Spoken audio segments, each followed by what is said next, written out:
만드는 언론 미디어 통도와 여기는 국민TV 함께 만드는 언론 미디어 통도와 여기는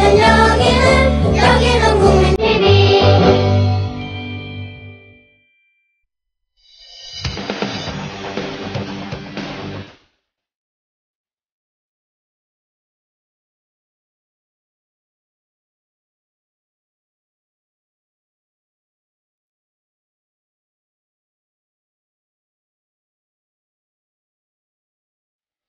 최동호의 스포츠당.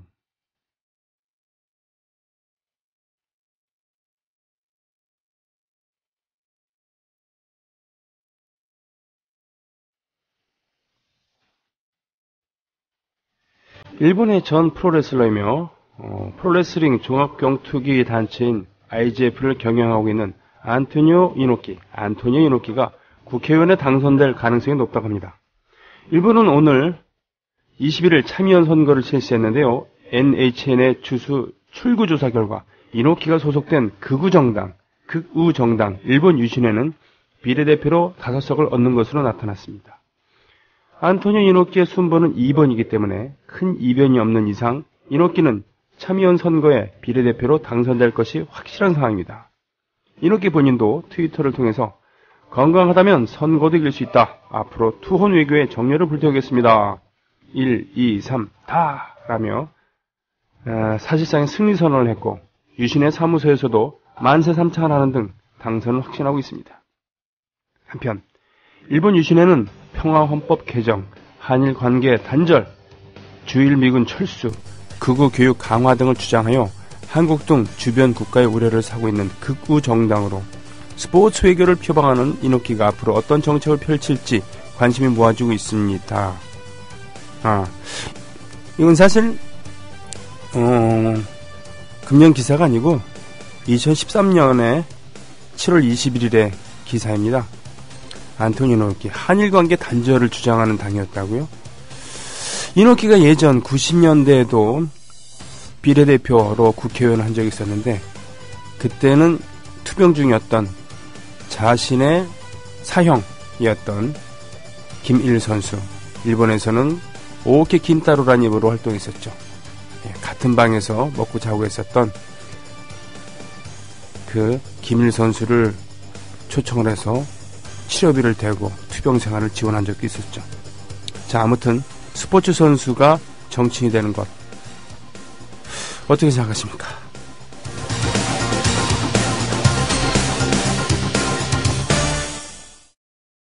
대한민국 투어. 우리 국민TV 남덕수 조합원님께서 운영하시는 이 대한민국 투어. 이분이 그 20년 경력의 베테랑입니다.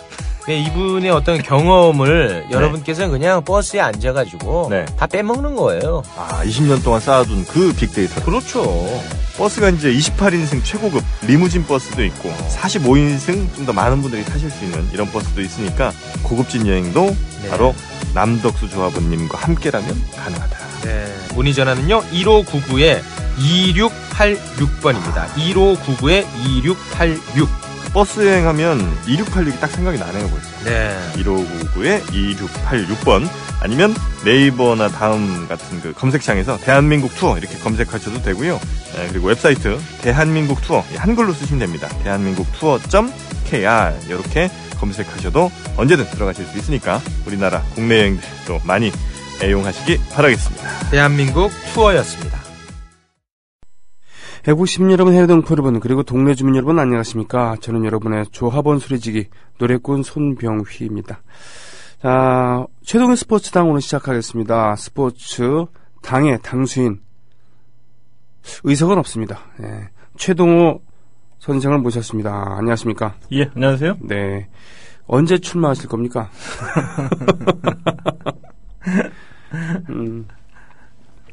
네, 아니, 할 말이 없습니다. 저의 뒤를 이어서 나중에 한 10년 뒤에 스포츠 노동당, 스포츠 사회당, 이렇게 좀 나오게 되면은 광범위해지니까 그때나 생각을 해봐야죠. 스포츠 스타로 좋은 이미지를 갖고 있다가, 오히려 이미지가 망가지는 경우, 정치권에 들어와서, 있었죠. 네. 예. 뭐 대표적인 경우가 문대성이었습니다만 뭐 몇 달 전에 불출마를 얘기를 하다가 예. 지금 부산 쪽에 공천을 받았습니다. 뭐 별일 없으면 국회의원이 되겠죠. 그 다 속 들여다 보이죠? 네. 예. 그래서 저기 정치의 환멸을 느끼고 여의도 생활에 어쩌고저쩌고 다 얘기하면서 자기는 스포츠인으로서 가야 될 길을 가겠다라고 네. 얘기했는데 또 지역구 받아가지고 해볼만 하니까 싹 또 말 바꾸는 거. 네. 참 그 안에 그 뭐가 들어있겠습니까? 탐욕밖에 더 있겠습니까? 탐욕과 출세, 권력력 뭐 이런 것밖에 없다는 얘기죠. 그렇죠. 잘생긴 외모 그리고 올림픽 저는 잘생겼다고 생각하지 않습니다. 남들이 얘기했을 때 남들이? 예. 굉장히 병희 형님이 홀라요. 고맙습니다. 예. 예. 하여튼 남들이 봤을 때 잘생긴 외모와 그리고 그 뭐 경량급도 아니고 헤비급이니까 예. 뭐 상당히 키도 크고 말이죠. 덩치도 좋고 그리고 올림픽에서 그런 화이팅 넘치는 경기를 보여주고 TV에 나와서도 이미지 좋았었는데 그렇죠? 예. 그랬죠. 그랬는데 제가 아주 그러니까 어느 때냐 한 20살 좀 넘었던 때를 기억하는데 네. 88 올림픽 열렸었습니다. 네. 그래서 참 좋았죠. 네. 우리 금메달도 많이 있다고 하니까. 아주 그때 이제 그 스포츠 스타가 영웅으로 이제 국가에서도 만들어냈죠. 네. 그래서 그 유도 선수, 레슬링 선수. 그래서 참 그때 좋았었습니다. 그 사람들 스타도 봤을 때. 근데 네. 곧 그게 깨졌어요. 네. 어떻게 깨졌냐면은 이제 올림픽이 끝나고 난 다음에 이제 각종 예능 프로나 TV에 나오잖아요. 그런데 그들의 집을 찾아가기도 하고 또 어떤 프로에 초청해서 나오기도 하는데 그 대본 없이 그들이 막 하는 얘기들. 네. 제가 지금도 분명히 기억하고 있는데 어떤 분들은 껌을 씹으면서 또 네. 유니폼 입고서 네. TV 앞에 그 카메라 앞에 서가지고 얘기를 하는데 이거 어떻게 진짜 천박해보더라고요. 네. 심정이 어린 나이에 봤을 때도 이분들의 실상이 이렇구나 네. 이런 걸 느꼈죠. 물론 다 그렇다는 얘기는 아닌데. 네. 예. 알겠습니다. 오늘도 스포츠당 다채로운 얘기를 준비해 주셨는데 그러게요. 오늘 첫 번째로 준비해 주신 곡은 아들을 위해서 예. 155억 원을 포기한 사나이에 대한 그런 이야기입니다. 그 시카고 화이트삭스에 네. 애덤 루라시 선수가 있었습니다. 예, 있었다라고 하는 것은 지금 선수가 아니라는 얘기군요. 예. 네. 은퇴를 갑자기 선언을 했는데요. 네. 은퇴를 선언한 이 배경이 여러 가지를 좀 생각해 줍니다. 네. 이 애덤 루러시가 14살짜리 아들이 있거든요. 드레이크라고. 드레이크. 예. 근데 거의 매일 야구장에 데려간 겁니다. 네. 야구장에 데리고 가서 이 14살짜리 소녀는 그 다른 선수들 물도 떠주고 공도 좀 줍고 그리고 선수들 없으면 그 마운드에 올라가가지고 폼도 좀 잡아주고 네. 네, 라커룸까지 데리고 출입을 했다 그래요. 예. 자, 그랬는데 이 시카고 화이트삭스의 윌리엄스 사장이 네. 지난 시즌에 우리가 76승 86패 아메리칸 리그에서 중부지구 4위 예. 가을 야구 못하게 됐다. 이제 선수들 정신 차려가지고 우리가 좀 집중력 있게 훈련도 해야지 된다. 네. 그러니까 애들 라커룸에 데리고 오는 거 자제해달라. 이렇게 얘기를 한 겁니다. 네. 여기 이제 강하게 반발했어요. 애덤 루라시가. 크게 말이죠. 여태까지 들은 게 말이에요. 예. 우리랑은 정말 다릅니다. 야구장에 아들을 데리고 오는 곳은 관중석에서 구경하게 할 때라는 것일 테고 평소에는 연습에 방해되니까 예. 데리고 다니지 않는 것이 우리의 일반적인 것 아니겠습니까? 예. 예. 그런데 보니까 스스럼 없이 라커룸까지 들어오고 선수들이랑 어울리고. 근데 메이저리그에서 모든 구단들이 네. 라커룸에 아이들 출입을 허용하는 것은 아닙니다. 네. 허용하는 구단도 있고 허용하지 네. 않는 구단도 있습니다. 있는데. 근데 여기에 그 시카고 화이트삭스의 그 벤츄라 감독이 네. 아이들 데리고 와라. 네. 데리고 와서 아이들을 그 아빠가 어떤 일을 하는지 봐야지 된다. 그러면 금방 이해할 수 있을 거다. 야구 선수라는 직업도 아빠가 무슨 일을 하는지 네. 이런 생각을 갖고 있는 분이기 때문에 이제 그 출입을 허용한 것이었거든요. 네. 근데 이 아이를 데리고 오지 말라는 얘기를 듣고서 이 루러시 선수가 네. 그러면 나 은퇴하겠다. 우리 가족들과 더 많은 시간을 보내기 위해서 내 아들에게 더 많은 시간을 만들어주기 위해서 나는 은퇴하겠다. 라고 은퇴를 선언한 겁니다. 예. 근데 이 올해 은퇴를 이제 선언한 거죠. 예. 근데 루러시 연봉이 155억 원이에요. 그리고 그냥 있기만 해도. 예. 그리고 메이저리그로서 30대 중반인데 예. 아직은 좀 더 몇 년 뛸 수 있는 예. 그런 상태 아니겠습니까? 선수 그렇죠. 관리가 예. 뭐 철저하니까. 네. 근데 이 155억 원을 이제 버리고 네. 은퇴를 택하게 된 그 배경이 네. 좀 놀랍다는 얘기죠. 그러니까 아들을 라크룸에 못 데리고 들어온다 그러면 내가 야구 선수 할 이유가 없다. 예, 아들과 더 함께 그 시간을 보내고 싶다라는 얘기였었는데, 네. 근데 이렇게 얘기를 했어요. 내가 어렸을 때 아버지랑 같이 야구장에 갔을 때 네. 그때가 제일 행복했다. 이런 얘기를 했었거든요. 알고 보니까 이 르러시의 아버지도 네. 야구 선수였어요. 오. 근데 어디서 야구를 했냐? 바로 이 시카고 화이트삭스에서 야구를 했었고 네. 시카고 화이트삭스의 그 코치까지 했었습니다. 그렇군요. 예, 지금 여기 시카고 화이트삭스의 그 감독이 벤츄라였었거든요. 네. 근데 애덤 르러시 선수의 아버지 데이브 라루시가 코치였을 때 네. 바로 이 벤츄라 감독이 선수였었어요. 근데 데이브 라루시 코치가 자신의 아들 조그만 꼬마를 네. 야구장들 데리고 왔거든요. 네. 그 꼬마가 바로 지금 네. 애덤 르러시 성장해가지고 시카고 화이트삭스에서 뛰고 있는 겁니다. 네. 그래서 내가 어렸을 때 아버지랑 같이 야구장에 왔을 때 가장 행복했다. 이 얘기를 하는 거죠. 예. 그랬군요.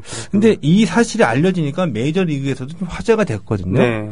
선수들이 이제 지원에 나선 겁니다. 네. 시카고 화이트삭스의 선수들은 시범 경기 보이콧할 수도 있다. 이런 거를 이제 논의를 했고요. 시카고 화이트삭스의 그 에이스 크리스 세일이 이제 그 윌리엄스 사장이 라크룸에 들어오려고 하니까 당신 들어오지 말아라. 들어올 자격이 없다. 네. 이렇게 거부하기도 했었고요. 네. 그 선수 노조에서도 주의 깊게 이 사태를 지켜보고 있다. 이렇게 발표를 하기도 했었었는데 네. 지난해 그 내셔널리그에서 MVP를 받았던 이 브라이스 하퍼, 이거 워싱턴 내셔널스 선수이거든요. 네. 이 트윗에다가 이렇게 날렸어요. 뭐라고요? 이 라커룸에 같이 있는 부자만큼 라커룸에 같이 있는 아버지와 아들만큼 멋있는 건 없다. 야구는 가족의 경기다. 네. 이런 얘기를 했거든요. 그랬는데 여기까지만 이제 상황을 보고서 네. 이제 이런 생각이 떠오르는 겁니다. 그 뭐냐면은 야구는 가족의 경기다. 네. 이게 굉장히 미국적인 얘기거든요. 그렇죠. 미국적인 얘기입니다. 야구만이 가족의 경기가 되리라는 법은 없죠. 네. 축구도 가족의 네, 경기가 네. 될 수도 있고 배드민턴도 가족의 경기가 될 수도 있고. 근데 야구라는 게 왜 여기서 나오냐면은 미국에서는 야구가 인기 있기 때문에 미국인들이 좋아하는 야구이기 때문에 야구가 이제 가족의 경기가 된 거죠. 네. 근데 여기서 그 미국인이 좋아하는 스포츠가 야구라는 거고요. 이걸 좀 치환해서 그냥 미국인들의 생활 속에 스포츠가 생활화돼 있다는 얘기죠. 예.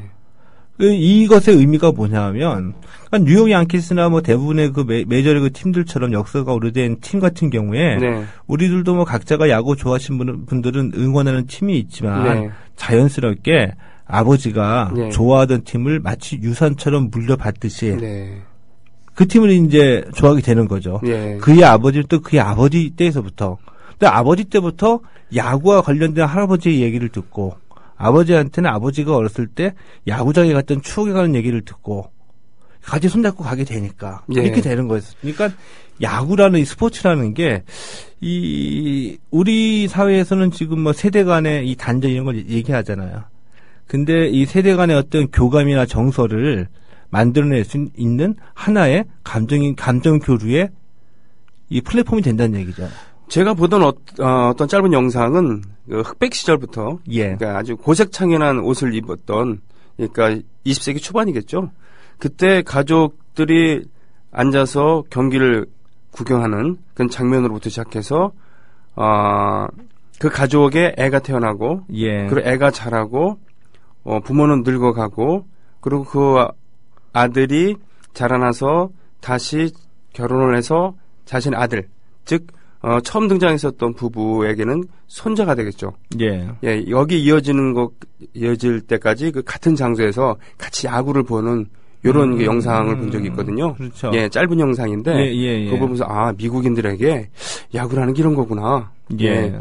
영국인들에게 축구라는 게 있다고 한다면은 예.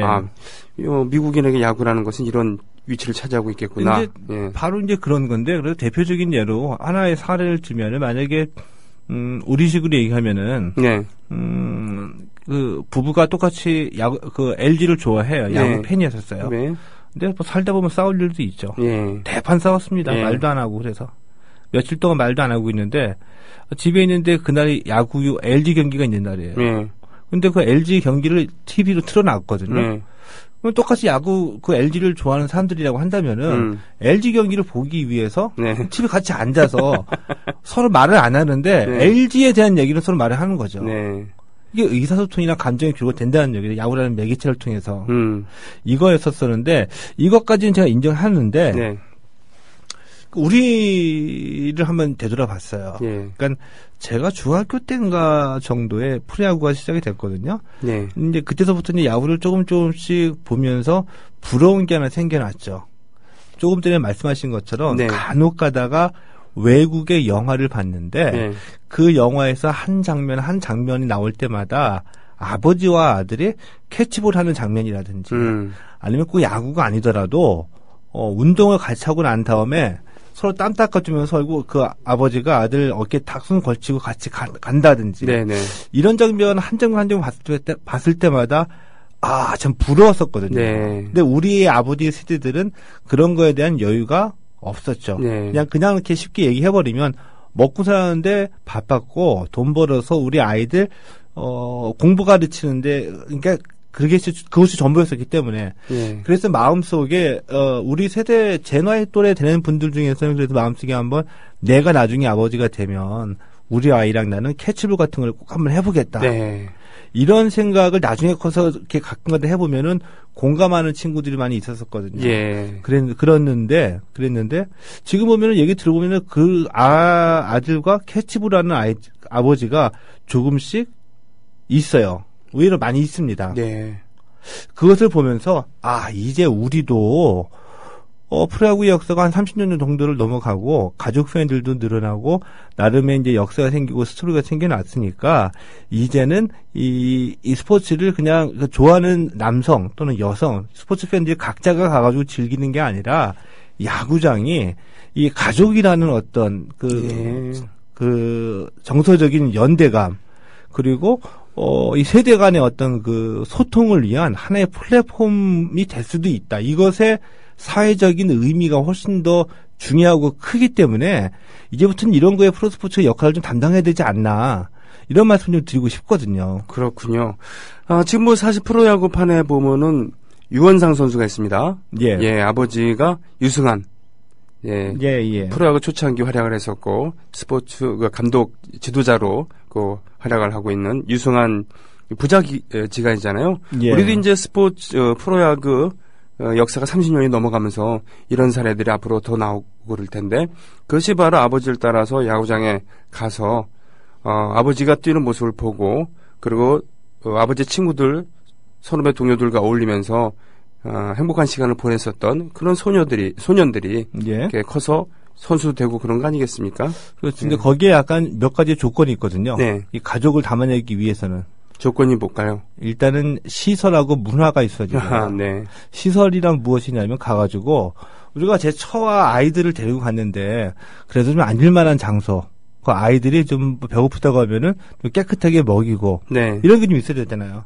근데 이전까지는 이게 완비되지는 않았는데 이제는 우리도 SK 와이번스 그 홈구장이나 기아 챔피언스 필드나 대구에 또 생기고 대구에 점점 이런 시설이 완비가 돼가고 있다는 거죠. 지금 프로야구 구단이 사용하던 구장 중에 제일 낡았었다고 하는 제일 오래됐다고 하는 대구 구장 시민 야구장 여기서 벗어나서 이제 새롭게 삼성이 메이저리그 경기장처럼 팔각형의 새 구장을 지었다고 하죠.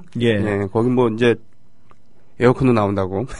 근데 이런 인프라가 갖춰지고 또 하나가 많이 성숙됐죠. 문화. 그러니까 예전에 아주 제가 90년대 효창구장 같은 데 가보면은 낮에 벌써부터 이 취하신 어르신들이 소주병 몇 개 있고 막 소주병 던지기도 하면서 욕설 나오고 막 험악한 데였었거든요. 어떻게 가족을 데려갑니까?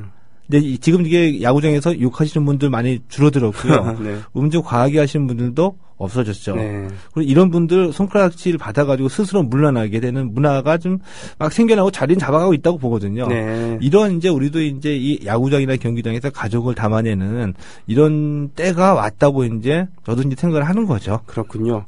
한편 시카고 화이트삭스 에드문 라로시 같은 경우 작년에 성적이 시원찮았는데 예. 연봉은 많다. 예. 그래서 사장이 일부러 라로시로 하여금 모욕감을 느끼게 해서 은퇴를 시키게 되면은 돈을 물을 필요가 없으니까 예. 네, 이랬다라고 해서 선수들이 지금 비난하고 있다. 이런 기사들이 좀 나오고 있군요. 그 이후에 이것과 정반대되는 얘기의 기사도 있고요. 네. 의견이 좀 분분한 겁니다. 네. 의견이 분분한데 예를 들어 가지고 하나만 더 지금 확인된 팩트만 말씀을 드리면은 네. 윌리엄스 사장의 과의 어떤 의견 차이로 물러났고요. 그렇게 되니까는 당장에 그 시카고 화이트삭스의 최고 대표 그 회장이 있거든요. 네. 레인스토프 시카고 화이트삭스의 회장이 라로시 선수하고 면담을 했습니다. 네. 그래서 더 이상 아이 문제 가지고 우리 얘기하지 말자. 그 누구도 이제 더 이상 그 아들에 관해서 언급하지 않을 것이다. 라고 합의를 봤다라고 이제 공식적으로 발표를 했거든요. 네. 그리고 난 다음에 이제 공은 다시 이제 라로시 선수에게 돌아가는 거죠. 은퇴할 네. 것이냐 마냐는 다시 복귀할 것이냐 마냐가 라로시 선수의 그 응답이 남아 있는 거죠. 그랬군요. 자, 그러니까 원래 계약 내용에도 화이트삭스와 계약할 때부터 아들과 매일 클럽하우스를 드나들 수 있도록 허락하는 조건을 넣었고, 예. 예. 이것이 이제 계약서에도 있다는 얘기죠. 그런데도 이런 발언을 한 것은 라로시에게 모욕감을 주었다라는 그런 선수들의 이야기들이 있습니다. 아무튼요, 이 사건을 접하면서 정말 미국인에게 야구란 무엇인가, 그리고 가족이란 무엇인가, 예. 이런 거 얘기를 하다가 우리의 스포츠 문화에 대해서도 얘기를 했습니다. 이 얘기는 여기서 마칠까요? 예. 예. 다음은 어떤 얘기를 소개해 주시겠습니까?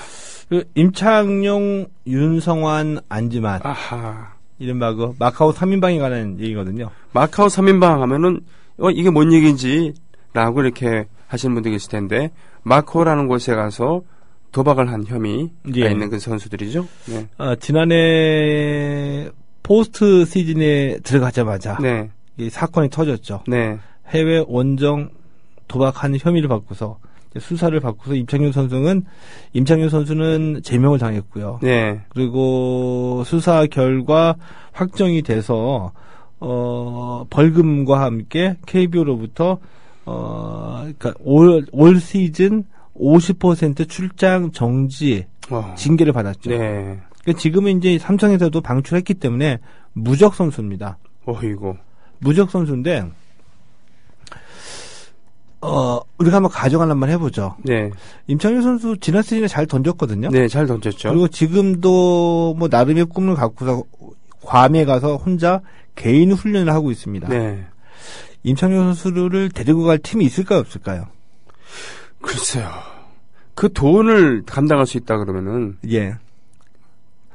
아마 뭐 지금 뭐 연봉과 관련돼서는 구단이 훨씬 더 유리한 입장이겠죠. 임창용 선수는 지금 뭐 연봉 테이블에 앉아가지고 협상하면서 고자세로 한 푼이라도 더 받겠다고 할 만한 처지는 아니니까. 그렇죠.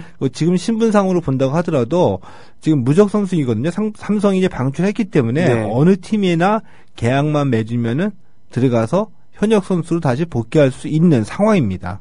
네. 근데 한 가지 단점은 있죠. 팀에서 손해를 보는 거. 그 뭐냐면은 72경기에 네.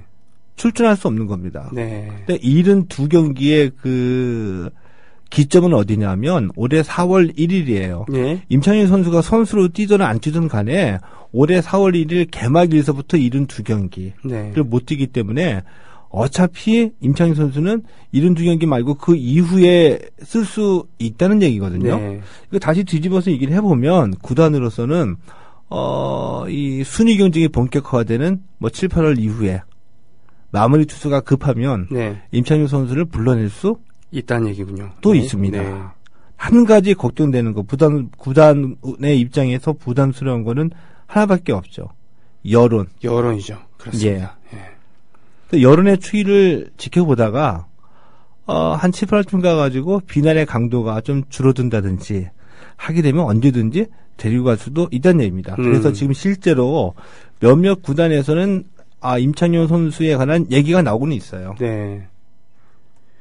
워낙 그 출중한 기량을 갖고 있기 때문에 그 특유의 뱀 직구, 메이저리그에서도 통했었다고 하는 그런 뱀 직구. 뭐 그런데 어떻습니까? 사실 임창용 선수 얘기는 지난주에도 잠깐 했었습니다만 다른 두 선수 같은 경우 임창용 선수에 비해서 좀 처지가 다르지 않을까요?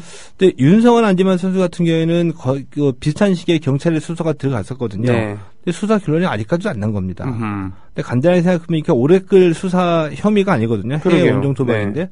그래서 사실은 이 법조계 내에서는 여러 가지 말이 많이 있었습니다. 경찰이 무리한 수사. 덥석 물었다가 이도저도 못하고 있는 거 아니냐.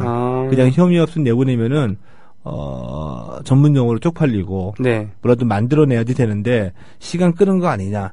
이런 의문들이 계속 나오고 있었거든요. 구단은 구단대로 좀 불만스러웠었죠. 빨리 수사를 끝마쳐줘야지, 혐의 있음 없음에 따라서 다시 팀에 복귀시켜서 운동시키던지, 아니면 그냥 방출시키던지 결정을 할 수가 있는데, 이도저도 아니게 계속 수사 중이다 이 얘기만 하니 이 선수들 데다가 운동 시킬 수도 없고 안 시킬 수도 없고 이런 상황이 있었거든요. 그러던 차에 어제 이상원 서울지방경찰청장의 기자간담회에서 사법 처리를 보류할 수도 있다 이렇게 밝혔습니다. 제가 보기에는 아주 절묘한 수위입니다. 경찰 입장에서는. 핵심 피의자가 외국에 있는데 귀국을 하지 않고 있어서 수사를 마무리하지 못하고 있다 때문에 이 선수 보호를 위해서 참고인 중지를 시키든지 어떻게 뭐라도 한번 빨리 진행을 시키겠다 이렇게 얘기를 했거든요. 여기서 말하는 참고인 중지는 뭐냐면 이 주요 참고인을 소환하지 못해서 피의자의 혐의 사실을 입증하기가 어려울 때 사법 처리를 잠시 보류한다는 결정이에요. 아주 절묘한 거거든요. 왜냐하면 그렇군요. 경찰로서는 잡아다가 전 국민의 관심을 모으는 사건으로 만들어냈는데 조사해보고 나니까 혐의 없음, 그런 사실이 없다. 이렇게 해버리기에는 너무 쪽팔리고 무언가를 만들어가지고 결정을 해야지 되는데 그러긴 약간 무리수를 둘 수도 있을 것 같기도 하고 이런 고민 끝에 나온 게 참고인 중지. 이도저도 아닌 거죠. 참. 그럼 선수들은 뭐야 도대체? 선수들은 엄청나게 고생만 하다가 명예실추됐고요. 고생만 하다가 이 사법 처리 보류가 결정이 되면은 시범 경기는 물론이고 정규 시즌에도 나올 수는 있습니다. 아니 작년에 특히 삼성 구단으로서는 극약 처방을 내렸잖아요. 손해를 많이 보게 된 거죠. 그래서 사실은 그 선수들 없어갖고 우리 우승 못했다 라고 변명할 수도 있는 그 정도 타격 아니었겠습니까? 그렇죠. 마운드에서 3명이 한꺼번에 빠졌으니까. 뭐 그런데 지금 와갖고는 혐의 없다 이래버리면 도대체 경찰은 말하지 못하는 거죠. 그때 도대체 어떤 정치적 사건이 있었게 그랬을까요? 요즘은 그때 뭐가 하도 많아서 대표적으로 뭐 지금 총선만 보더라도 뭐 떠오르는 거는 뭐 김종인, 뭐 김무선, 진박이네, 뭐 정책적인 얘기는 하나도 없고 이런 거밖에 없잖아요. 아니 분명히 그때 무슨 다른 정치적인 이벤트가 있었는데 그것을 덮기 위해서 터뜨린 거 아니냐라는 얘기도 있었습니다. 그게 법조계에서 많이 나오는 얘기이죠. 그렇죠. 하여튼 참 바본주님 같은 경우 임창용 4강 구도의 팀 중 하나 그 중에 팀 하나가 데려가지 않을까요? 라고 하셨습니다. 여름 때면 지금보다 여론이 흐려지니 개인적으로는 선수 생활 못하게 해야 된다고 봅니다. 라고 하셨어요. 그러게요. 임창용 선수 같은 경우는 그 실력이나 그런 거에 비해서 이러저러하게 면 깎인 면들이 많았죠. 이번뿐만이 아니라 그 과거에 원래 해태 출신이거든요. 해태에 있다가 이제 삼성으로 가게 되는데 그때서부터 여러 가지 좀 불미스러운 일이 많이 있었죠. 많이 있어가지고 사실 안티팬들도 많이 있고 이미지적으로 이렇게 좋은 선수라고 할 수는 힘들죠. 그래요. 우리나라에게 사법 정의도 서지 않고 그리고 도덕성이 땅에 떨어져 있기 때문에 그런 스포츠 스타나 연예인들에게만 엄격한 잣대를 심어주면 안 된다라는 말도 맞지만 그렇다고 해서 사회가 개판이라고 모든 것을 다 이렇게 뭉개고 가도 되는 거냐라고 할 때는 또 그 말에도 일리는 있죠. 일리가 있는 거 아니겠습니까? 예. 예, 더군다나 오늘 뭐 라로시 선수 얘기를 했었습니다만 예. 아들을 위해서 그렇게까지 또 가족의 의미에 대해서 이렇게까지 생각하는 그런 문화라는 것이 이제 정착돼야 할 때라고 한다면은 생각할 부분이 있습니다. 사실 임창용 선수의 그 투구 폼이나 서 있을 때의 스타일, 그 공 이런 건 참 예술 아닙니까? 그건 참 좋아하는 사람으로서 예. 안타깝고 화나고 그렇습니다. 예. 그럼 음악 하나 들으면서 오늘 또 인터뷰 하나 준비하셨죠? 예. 네. 그 에르페 마라토너 케냐 출신의 네. 마라토너 에르페 선수가 지난 20일 서울 국제 마라톤 대회에서 우승을 했거든요. 네. 그냥 우승이 아니라 역대 국내에서 개최됐던 마라톤 대회 최고 기록을 내면서 네. 국내 6번 대회에 출전해서 6번 모두 다 네. 우승을 차지했습니다. 예. 그런데 이 에르페 선수가 많이 알고들 계시죠. 왜냐하면 귀화를 추진했던 선수이기 때문에. 네. 자, 그런데 지난 1월 특별 귀화 심사에서 보류가 결정이 됐습니다. 네. 그 이후의 상황은 어떻게 진척이 됐는지 네. 이 에르페 선수를 아프리카에서 한국으로 영입을 해오고 현재 한국에서 이 후견인 역할을 하고 계시는 네. 이 백석대학교의 오창석 교수 전화로 연결해가지고 네. 에르페 선수에 관한 얘기를 한번 들어보겠습니다. 알겠습니다. 자, 스포츠를 더럽히는 고질적인 병폐 중에 하나가 도박이죠. 갬블러라는 단어가 나오기도 하는 그런 오래된 미국의 민요 하나 듣겠습니다. The House of the Rising Sun, 애니멀스입니다.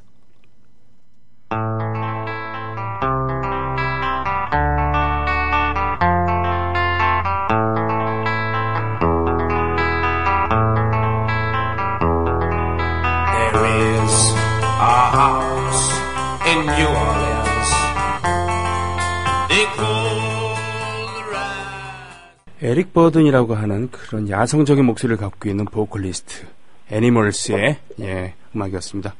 자, 교수님 연결했습니다. 안녕하십니까? 여보세요? 네, 예, 잘 들리십니까? 잘 들립니다. 예, 지금 그 최동호 스포츠당 함께 진행하고 있는 저는 진행자 손병휘라고 합니다.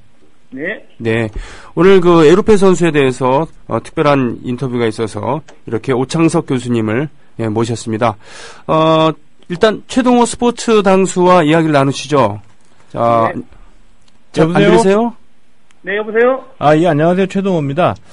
네, 안녕하세요. 청선입니다. 예, 오 교수님 오늘 그 에르페 선수에 관해서 좀 궁금한 것 좀 여쭤보려고 하거든요. 네, 예, 우선은 이 서울 국제 마라톤 대회에서 좋은 성적으로 우승하게 된 거 축하를 드리고요. 감사합니다. 에르페 선수 현재 좀 어떻게 지내고 있는지 좀 궁금한데요. 네, 현재 에르페 선수는 전번 주 일요일날 서울 국제 마라톤 우승하고 현재 청양군청 소속이 청양군 체육회 소속이기 때문에 청양에서 지금 현재 머물고 있습니다. 근데 이번에 우승도 우승이지만 기록이 상당히 좋았잖아요. 네, 그렇습니다. 이 기록이 좋아진 것을 보면은 한국에 와서 훈련 환경이 좋아지고 에르페 선수도 꽤 열심히 하고 있는 것 같아요. 네, 한국의 귀화의 의지가 아주 강력하다 보니까 예. 에르페 선수가 그동안 컨디션 조절 잘했고요. 올해 동계 훈련을 아주 잘했습니다. 열심히. 그런 결과가 아닐까 생각됩니다. 훈련은 어떤 과정을 통해서 이루어지게 되죠? 마라톤 선수들 같은 경우는 지금 고지 훈련을 합니다. 예. 근데 이제 한국에는 이제 고지가 없기 때문에, 케냐 엘도렛에서 3개월 동안 집중 훈련을 했습니다. 케냐로 다시 가가지고 그래서 전지 훈련을 한 셈이군요. 예, 전지를 훈련을 하고 돌아왔습니다. 예.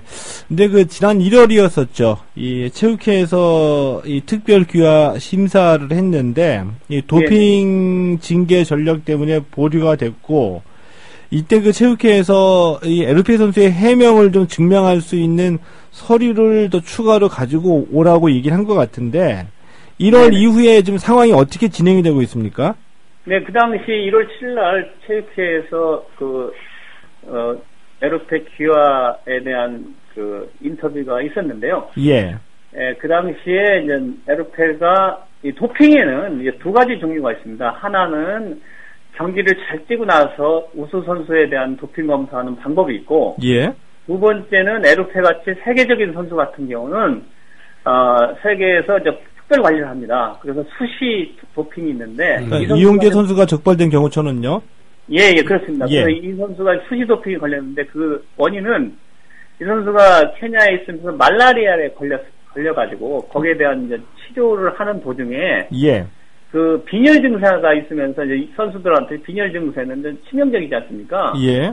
그래서 이제 빈혈 처방전을 맞았는데 그때 의사로는 뭐 한 달 정도면 충분히 이게 회복이 되기 때문에 3월에 시작되는 전혀 문제 없다고 해서 맞았는데 예. 그 빈혈 치료 받자마자 바로 그 와다에서 수시 도핑을 검사를 해서 바로 예. 도핑 걸린 거죠. 그 당시에.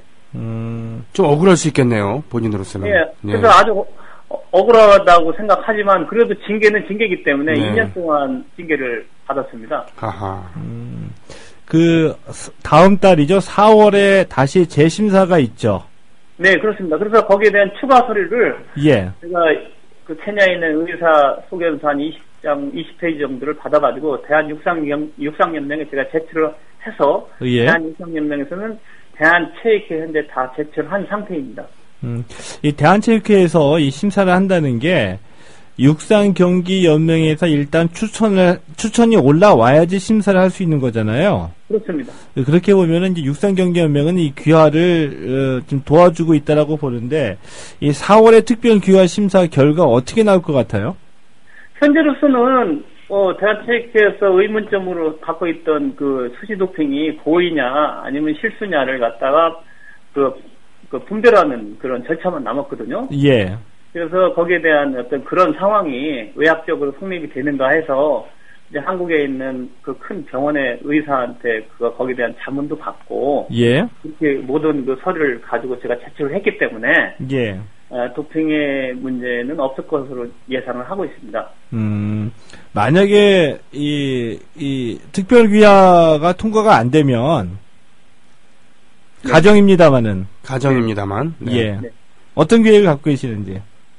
현재로는 에르페 선수 같은 경우는 진짜 저 카타르나 외국에서도 그런 제의도 받았지만 모든 걸 거절하고 오로지 한국에 올인을 하고 있는 상태고 예. 본인도 이번에 어떤 문제가 돼도 다시 재심을 할 수 있도록 신청하겠다는 그런 의지를 갖고 있습니다. 근데 지금 에르페 선수가 추진하고 있는 거는 이 특별 귀화이고요. 어느 정도 그 일정한 자격 조건이 되게 되면은 그 일반 귀화 시험을 봐서라도 한국에서 한국인으로 살아가려고 한다면은 그런 방법도 있지는 않을까요? 그런 방법은 좀 시간이 많이 걸리는 걸로 알고 있습니다. 한국에서 최소한 5년 이상 체류 예. 경력이 있어야 되기 때문에 예. 그렇게 해서 만약에 기가 된다. 선수는 다 끝난 다음에 지도자로서 가능하죠. 일반 귀화의 그 자격 조건이 5년 이상 거주군요. 네네. 시간이 좀 많이 걸릴 수도 있겠습니다. 근데 한 가지 진짜 궁금한 게, 우리 오 교수님께서 이 케냐에서 있는 에르페 선수를 2년을 맺고서 한국으로 오게 하고 또 귀화를 하려고 하고 일종의 후계는 역할을 하고 계신 거잖아요. 네, 그렇습니다. 또 어떻게 그 아프리카 케냐까지 가가지고 이 에르페 선수하고 2년을 맺게 되셨나요? 제가 케냐 선수들이 2년을 맺는 건 아주 오래됐습니다. 제가 국군 체육부대에서 예. 95년부터 2000년도까지 한 6년 동안을 국군 체육부대 마라톤 감독을 한 적이 있었습니다. 예. 네. 그때 이제 우리 국가대표 선수들을 제가 데리고 세계 유명한 대회, 시카고 부대회, LA 대회, 많은 대회를 제가 출전하면서 예. 우리 선수들이 기량이 떨어지고 케냐 선수들이 강한 것에 대해서 제가 상당히 많은 관심을 갖고 제가 이쪽 운동 생리학적으로 이제 PhD를 받은 상태고 박사학위까지 받아서 그런 관심을 갖던 중에 제가 미국에 이제 어학연수 가서 미국서 이민을 갔습니다. 예. 15년 전에. 그래서 미국에서 큐레이 마라톤 감독을 맡으면서 그 당시에 케냐 선수를 들여다 훈련시켜서 미국 선수로 지금처럼 귀화를 시켜서 미국 대표를 제가 만든 경험이 있습니다. 그러세요? 예. 그래서 이제 그런 경험을 토대로 해서 하다가 좀 더 큰 시장을 갖자 해서 제가 직접 케냐에 뛰어든 것은 지금부터 한 10년 전이죠. 10년 전에 케냐에 직접 가서 거기서 발굴을 하던 중에 지금부터 5년 전에 이제 에르페라는 선수를 만나게 되죠. 그 에르페 선수의 어떤 점 때문에 지금 2년을 보면은 그럴 수도 있는데 에르페 선수를 직접 영입해가지고 청양 군청에 또 자리를 만들어주고 이런 거 보면은 보통 생각 이상으로 좀 애를 쓰고 계신 것 같거든요. 그렇죠.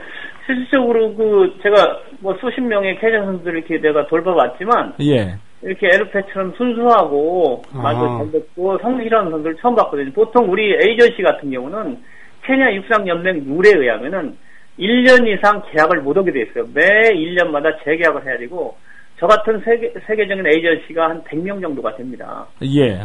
그러니까 많은 유혹을 받죠, 에르페는. 에르페가 지금도 한 달에 한 번씩 핸드폰을 바꿀 정도예요. 하도 많은 에이전시가 달라붙어가지고 제의를 하니까. 예. 그래서 제가 이제 거기 있으면서 그런 걸 이렇게 잘 했는데, 다른 선수들은 많이 떠나지만, 유독 에르페 선수는 떠나지 않고 지금까지 제 옆에서 지켜보면서, 이것이 이제 에르페 선수가 세계적인 선수로 발돋움으로 성장하는 그런 어떤 결과가 났지 않나, 이렇게 생각됩니다. 마지막으로 한 가지만 더 여쭤볼게요. 네. 예, 오 교수님, 귀화를 반대하는 쪽에서 하는 주장은, 외국인 선수 영입하는 게 국내 마라토너 육성하는데 장애 요인이라고 주장을 하거든요.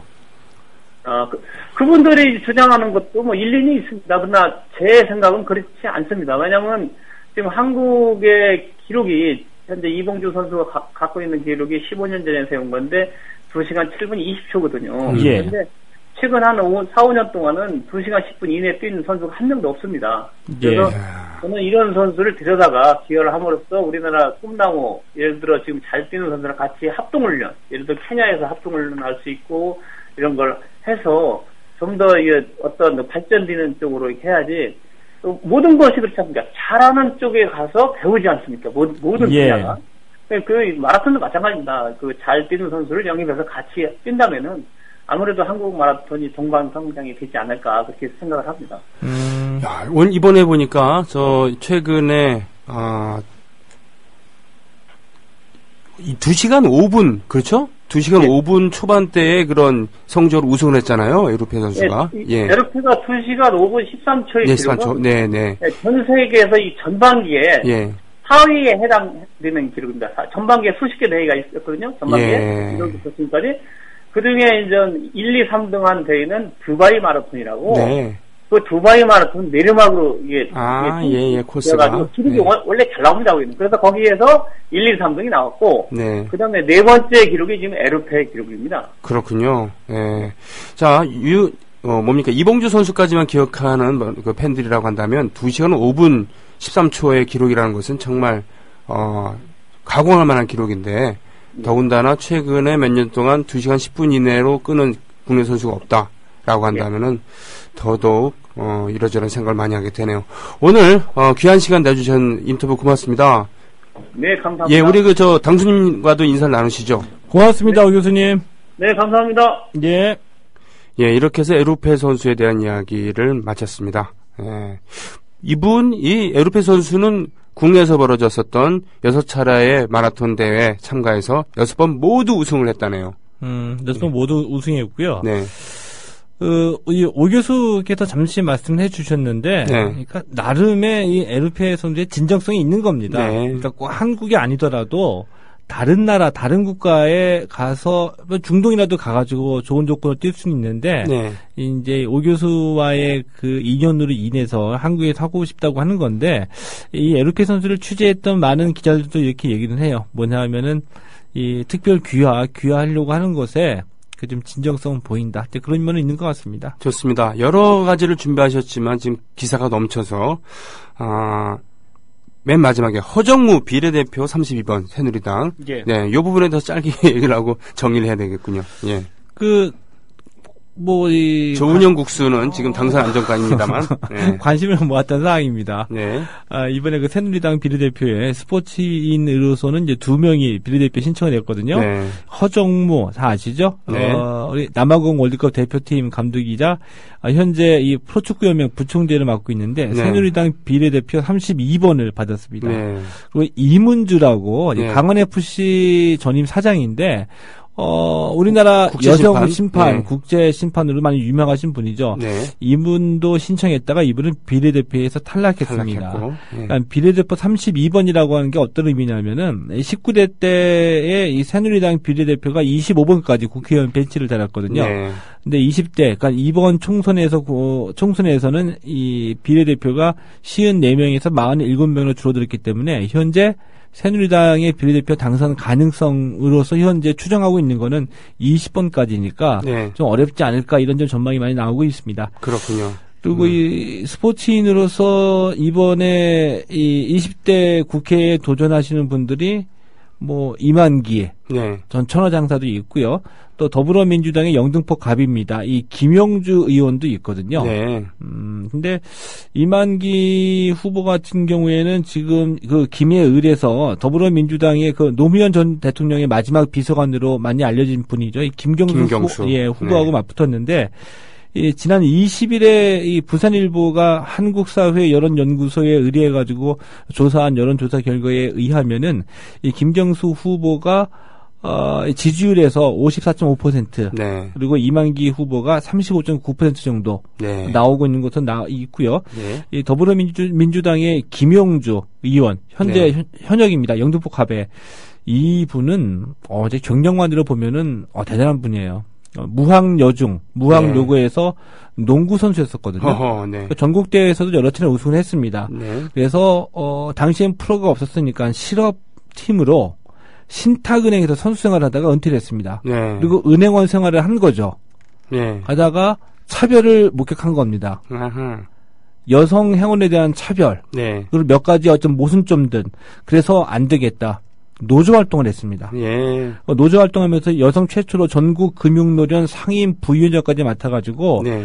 2004년에 열린우리당 비례대표로 국회 첫 입성을 했고요. 18대 대선에서 영등포 갑으로 나왔는데 낙선했습니다. 네. 19대에 영등포 갑에 다시 재도전해가지고 당선이 된 분입니다. 네. 이분도 이번에 다시 스포츠인 출신, 체육인 출신으로 4.13 총선에 나오는 분 중에 한 명이죠. 그렇군요. 네. 허정무 감독, 그 당을 떠나서 허정무 감독이 그 축구인으로서 보여줬던 자세라든가 이런 것 때문에 이분이 정치계로 진출하는 것 자체를 부정적으로 보는 축구 팬들도 있습니다. 이분이 원래 진도 출신이에요. 네. 그래가지고 제가 알기로는 정확하게 그 국민의당이 합쳐지기 전에 천정배 의원도 영입하려고 한번 시도했었던 것으로 제가 알고 있거든요. 그렇군요. 근데 그 체육계 내에서 뭐 일부 뭐 이미지 망쳤다 이런 얘기가 나오는 거는 저는 그거는 좀 동의하기는 힘듭니다. 왜 이미지가 뭐 비례대표 신청하고 이러면은 이미지가 망가지는 것 같아요. 거기는 공감하기는 힘든데 네.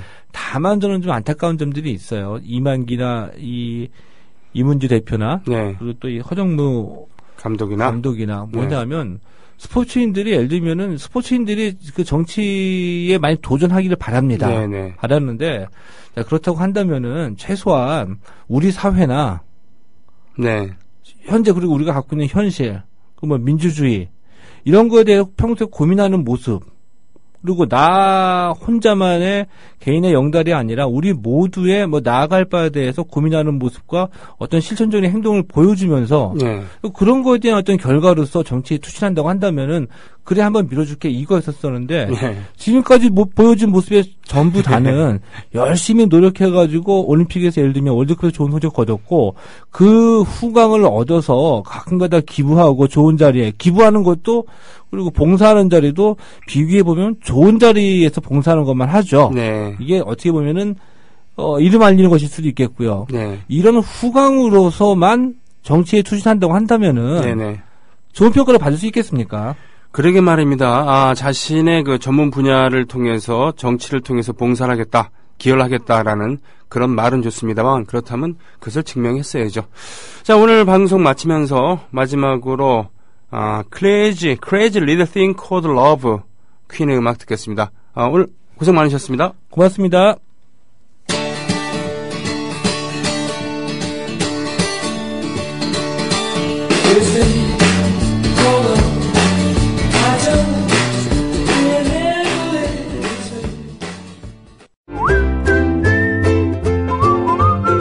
국민라디오 팟캐스트 응원하는 가장 쉬운 방법 아시나요?